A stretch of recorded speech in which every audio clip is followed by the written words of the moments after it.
It is 11:15, so obviously a great time to record a video. If you've seen any of my videos, you would know that I hold many anime villains in very low regard, mostly because they either aren't fleshed out or they fail at the prerogative of being a good villain. That, of course, is that they fail to be a good villain. Pretty essential to being a good villain, you know? Muzan, Himiko Toga, Slur, every villain from Marriage Toxin, every villain from Yozakura Family Mission. The list goes on. They just don't make good villains in anime. Now, as someone who clearly dotes on villains, this must mean that I hate all anime. This could not be farther from the truth. First, some series are so enjoyable they can just skip straight past having compelling villains by having a story so good that you don't mind underdeveloped villains. See Black Clover for more details. Some anime are so good in character focus that you don't care that their villains don't have great backstories around 400 chapters into the manga. A la my favorite manga of all time, Welcome to Demon School, Irma. But some manga go, nah, I'm going to do my own thing, and create a tightly woven, character-focused story with multiple fantastic villains.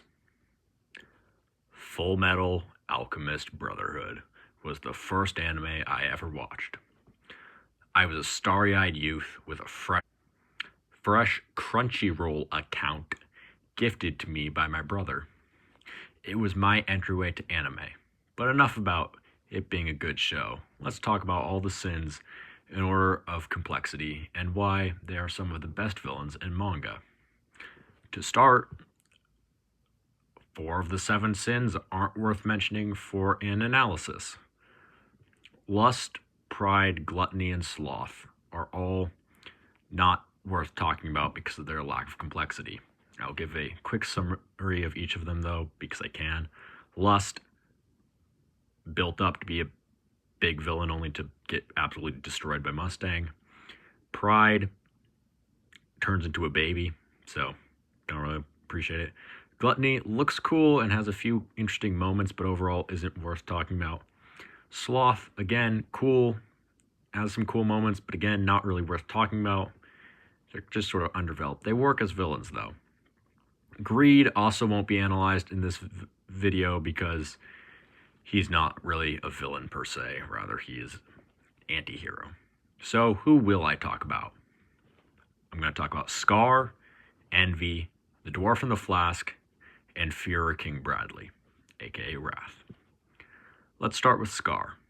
Scar starts out as a villain hell-bent on revenge for the murder of his brother and the ethnic cleansing of Ishval. However, over the course of the series, Scar becomes an increasingly sympathetic character. Scar comes to realize that he has been blinded by his desire for revenge. He goes so far as to be a voice of reason that pulls Mustang back when he is about to lose himself to his own vengeance. Scar is a man who acknowledges his own mistakes and feels regret. He reminds me a lot of Stain from My Hero Academia. Scar is a great anti-hero, and I think serves as a great initial antagonist. He also, kills Shao Tucker, so bonus points for that. Up next, I want to talk about Envy. Envy is a worthy tertiary antagonist, by far the most heinous of the sins in terms of action. But he still manages to be a complex character, despite his heinous actions, namely inciting the genocide of the Ishvalan people by murdering a child. And Envy does end up having a somewhat tragic core. Envy is by no means a tragic villain, rather he is a pathetic villain. See my video on Jeremiah Sands if you're confused about that. Envy's actions come from his envy of humanity. He is jealous of the friendships that humans are able to form.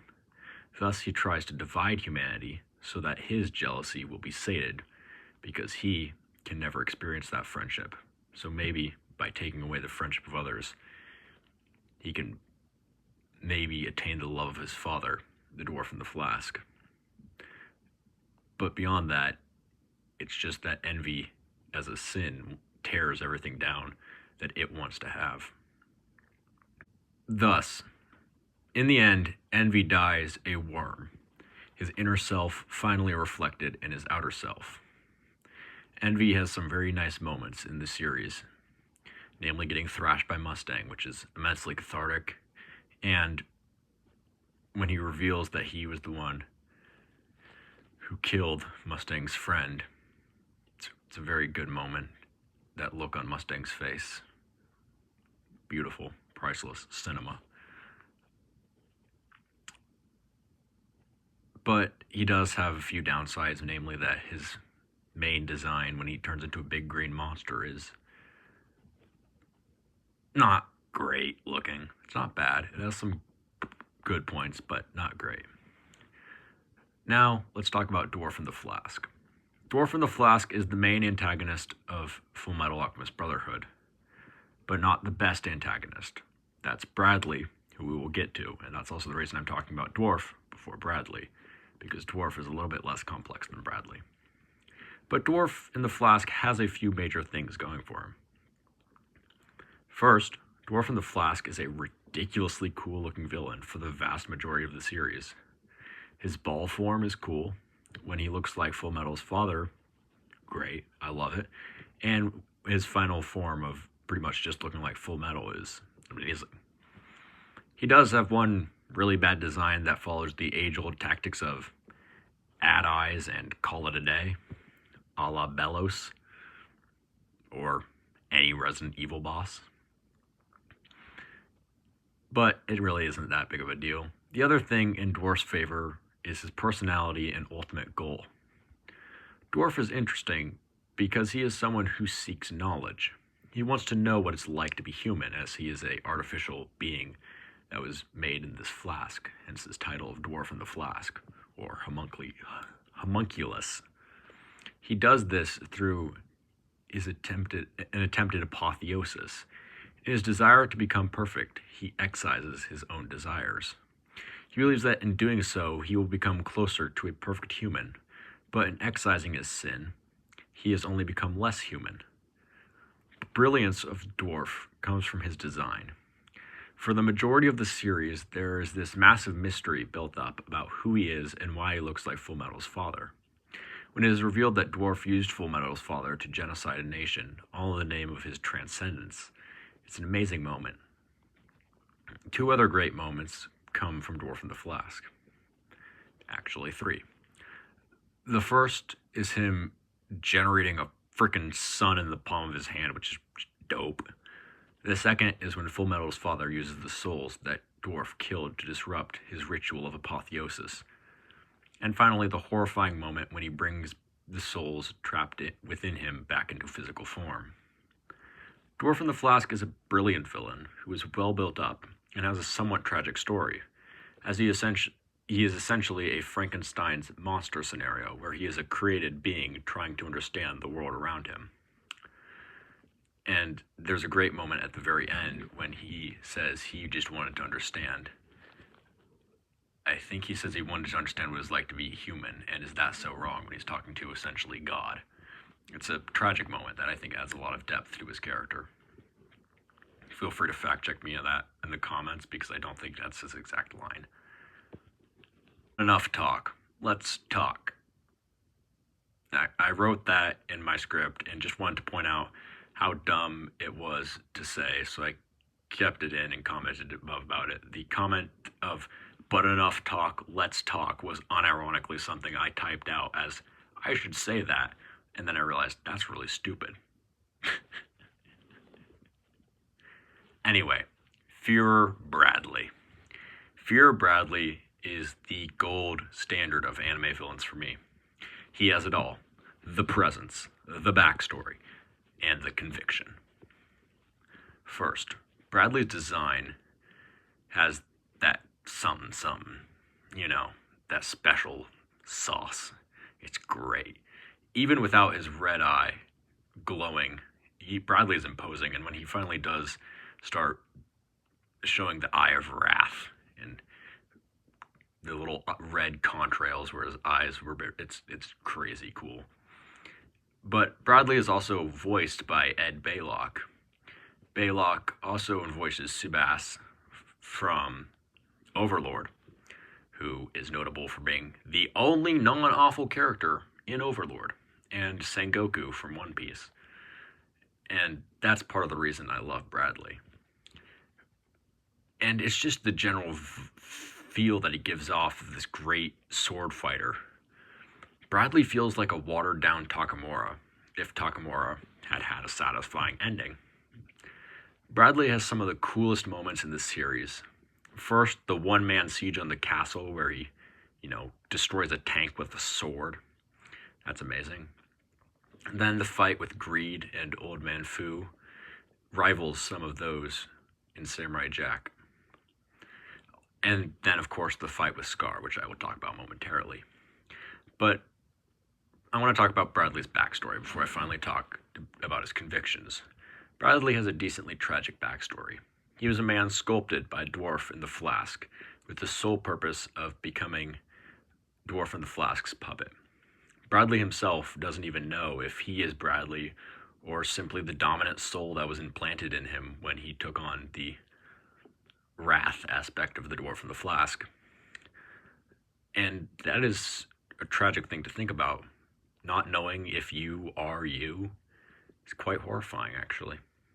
There's your little bit of existential dread. Remember to like and subscribe if you want to experience more of this terror about questioning your own place in the universe. But what truly makes Bradley my favorite anime villain is his battle with Scar. This is the moment where Scar shows his conviction, his drive, and the true tragedy of his character. In this fight, Scar is taunted by Bradley, who accuses him of abandoning his faith. Bradley mocks Scar, lamenting just how quickly Scar abandoned his god.